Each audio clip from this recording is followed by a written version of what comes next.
There was a seat for everyone except me. I stood in the doorway of the dining room holding a small wrapped gift in both hands. The house smelled like cinnamon-baked ham and pine. Someone had taken time with the table. Candles lit, name cards and careful cursive crystal glasses catching the soft light. My name wasn't there.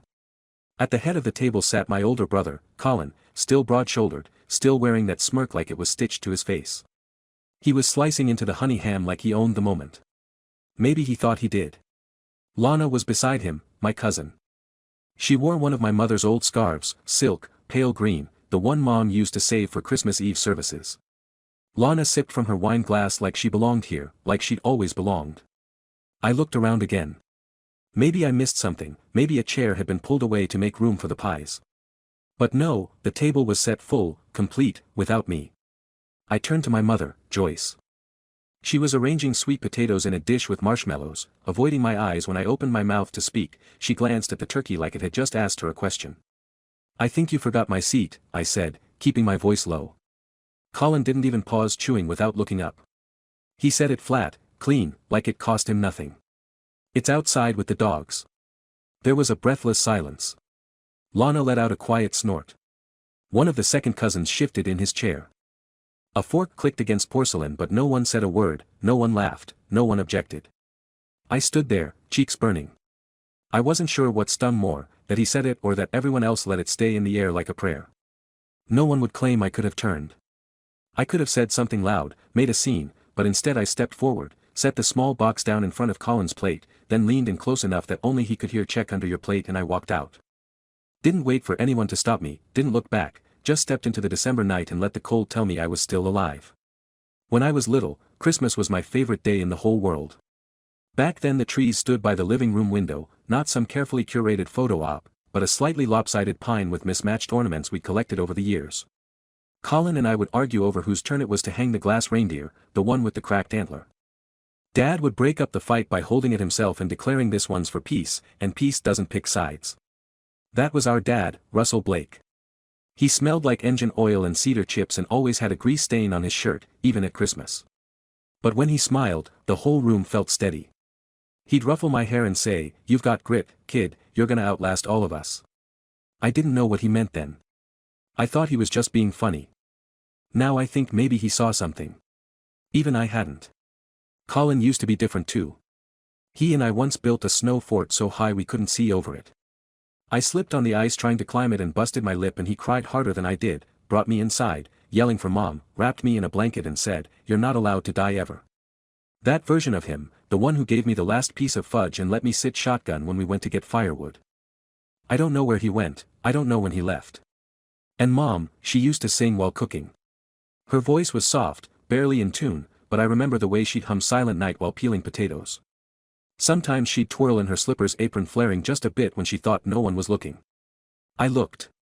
She used to make sure my favorite mug, white with faded holly leaves, was waiting on the table with hot cocoa and too many marshmallows. I didn't see it this year, didn't expect to, but I still noticed. What happened to that house, what happened to the people who lived in it? Was I the only one who remembered the good parts?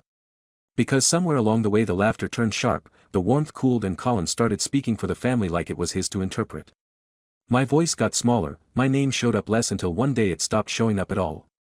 And still I kept showing up, hoping it was just grief, hoping it was just stress, hoping they'd see me.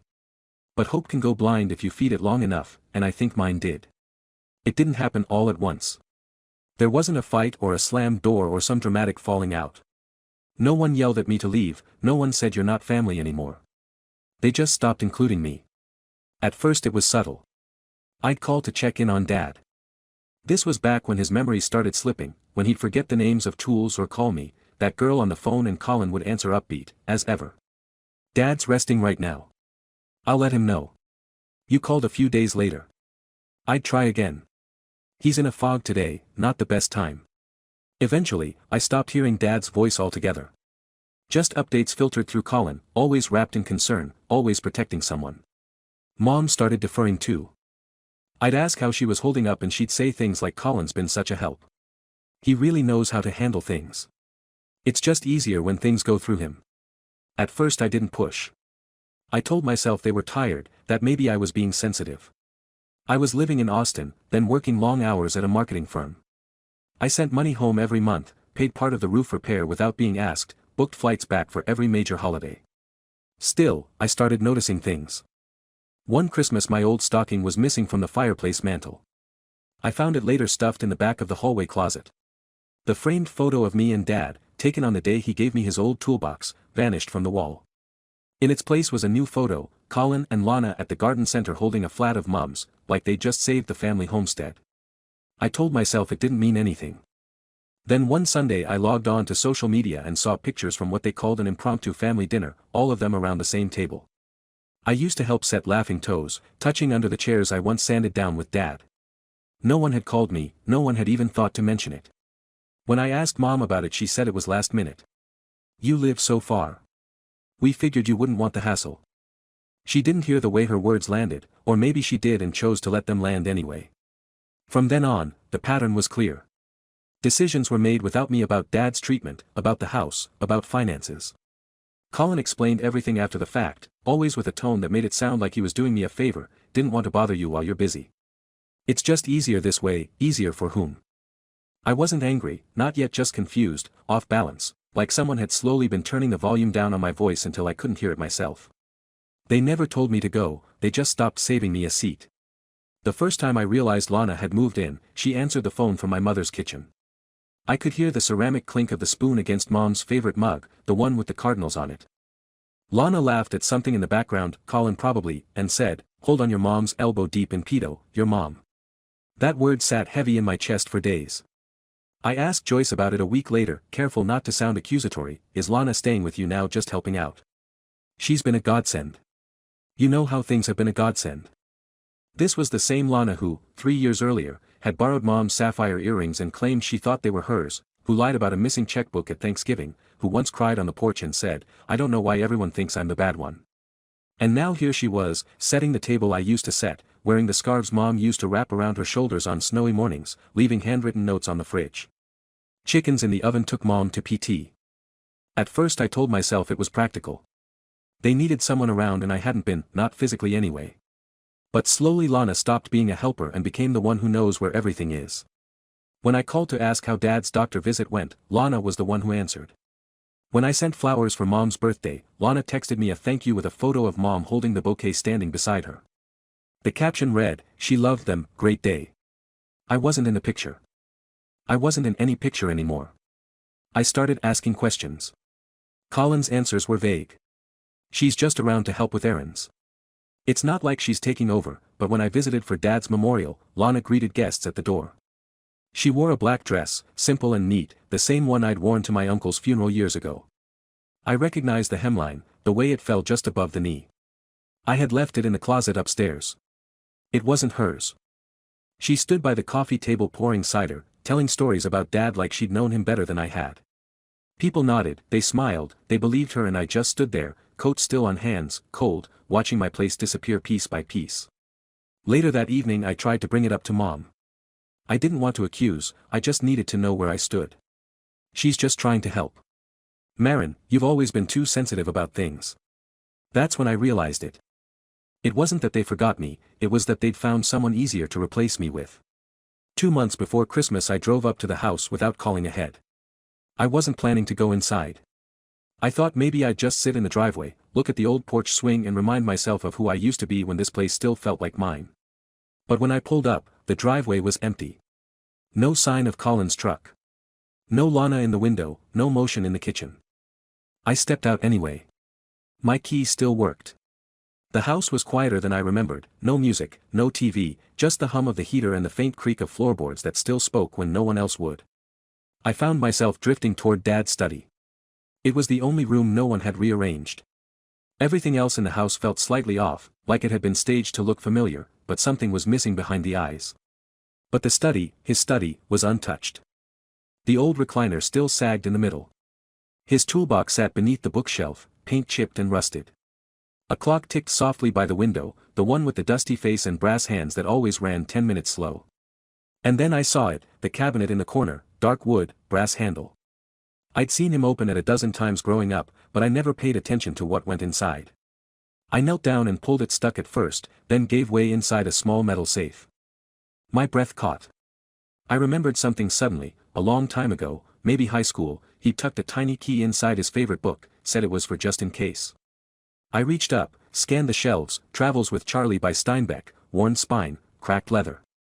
The key was still there when the safe clicked open. I didn't know what I expected. Maybe old receipts, maybe nothing. But there it was, an envelope, thick cream paper, my name on the front written in his hand. I sat down on the floor, knees to my chest, and opened it. Inside, a notarized will dated 2 weeks before he died. Every asset, this house, the savings, the land and Monument Valley, was left to me. Colin's name wasn't mentioned once, neither was Lana's, and behind the will, a note folded, yellowed slightly at the edges. It said, "Marin, I see it now. I didn't before and I'm sorry. You never asked for anything, you just stayed. You protected me when no one else did. This house is yours. You've earned it, love, Dad." I didn't cry at the funeral. I cried on that floor, not for the house, but because in the end someone saw me. I didn't tell anyone I was coming. I dressed in dark jeans and a navy coat. Nothing dramatic, nothing that screamed, "Look at me." I brought a single box wrapped in plain brown paper, tied with twine. It was Christmas Eve. The Blake house still had the same string of colored lights blinking unevenly. The wreath on the door was slightly crooked. Someone had replaced the welcome mat. It used to say, "Home is where Dad is." Now it read, "Joyful Season." I knocked once, then let myself in. No one heard me. At first the dining room was already full, Colin at the head of the table, Lana to his right, her hand resting lightly on his arm. Mom sat across, smiling in that soft, distant way that used to be reserved for guests. My seat wasn't there again. This time I didn't flinch. I stepped forward, placed the box in the center of the table and looked directly at Colin. He blinked. "Marin, what are you?" I didn't give him the satisfaction of finishing the question. "Check under your plate," I said, voice low but firm. He glanced down, lifted the charger and found a single key. It was old brass, worn smooth with use, Dad's safe key. Colin's eyes flicked up to mine. Confusion first, then a flicker of something else, nervousness. No, not yet. He didn't know enough to be afraid. Joyce rose halfway, her smile faltering. "Marin, this isn't, I'm not staying," I said, "just wanted to drop that off." Lana reached for the box. "Is it a gift?" I looked at her for the first time all evening, looked through her really in a way. She flushed hand, retreating. I turned toward the door. No one followed, no one asked me to stay, not really.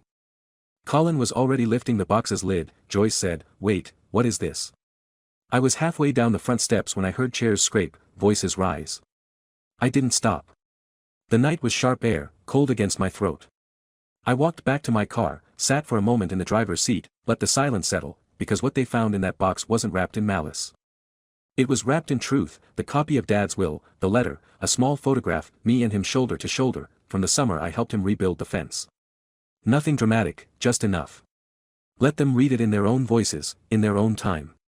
Let them sit at that table full, but with one chair always conspicuously empty. Would they still pretend I was just too sensitive, that I imagined it all? And if so, who left that key? They started calling the next morning. First it was Joyce. Just a voicemail. "Hi, sweetie. We read what you left. It caught us off guard. That's all. We should talk. I think we all just need to breathe and maybe come together as a family." No apology, just caught off guard. Then Colin sent a text, "Can we meet? There's a lot to discuss." I think we all misunderstood each other. Not a word about the will or the letter. Then Lana messaged me, just a sad face emoji. Nothing else for a week. I let the messages pile up. They tried new angles, confusion, nostalgia, even guilt. "Your dad wouldn't want this rift. Marin, we're still your family. Let's not let bitterness ruin the holidays." But bitterness hadn't ruined anything. Erasure had. And the thing is, I wasn't angry anymore. I didn't want revenge, I didn't want to prove a point, I just didn't want to go back. I didn't block their numbers, I didn't argue, I didn't defend myself, I just stopped responding. I think that unsettled them more than anything else. One afternoon Colin tried showing up at my office unannounced. My assistant sent him away. I never told her to, she just said afterward he didn't look like someone you'd want to see. She was right. A few days later, Mom called again. This time I picked up. Her voice was quiet, fragile. "Marin, I think we made mistakes, but this family, it's still yours too." I waited a beat, then said, "I was always there. You just lived easier when I wasn't." She didn't respond, not because she disagreed, but because there was nothing left to say. 3 weeks after Christmas I mailed one last envelope, no return address, inside the original photo of Dad and me, the one from the fence rebuild, the one that had been quietly taken down from the hallway wall years ago. I didn't include a note, I didn't need to. A week later a neighbor sent me a picture. I hadn't asked for it, she just thought I'd want to know. The photo had been rehung not inside the Blake house, not over the fireplace or beside the dining table. It was tacked up in the old shed behind the garden, Dad's tool shed, the one place. No one else ever went there. It was slightly crooked, hanging above the workbench, just a girl and her father standing side by side, smiling like the world made sense. No caption, no explanation. I stared at the image for a long time, then closed my phone. That house, it may belong to me on paper, but the real inheritance wasn't brick or timber, it was this knowing. I never needed them to admit what they did, because the truth already exists and it doesn't go away when ignored. I still live in Austin, still drink from that holly mug I took back quietly after the memorial. It chips a little more each winter. I let it. Sometimes people ask if I ever reconciled with my family. I tell them I was always part of the story. They just rode around me and now they don't get to write me out. I never asked to be seen, I just wanted to exist. If you've ever been erased but chose to remain true, just leave a single heart icon.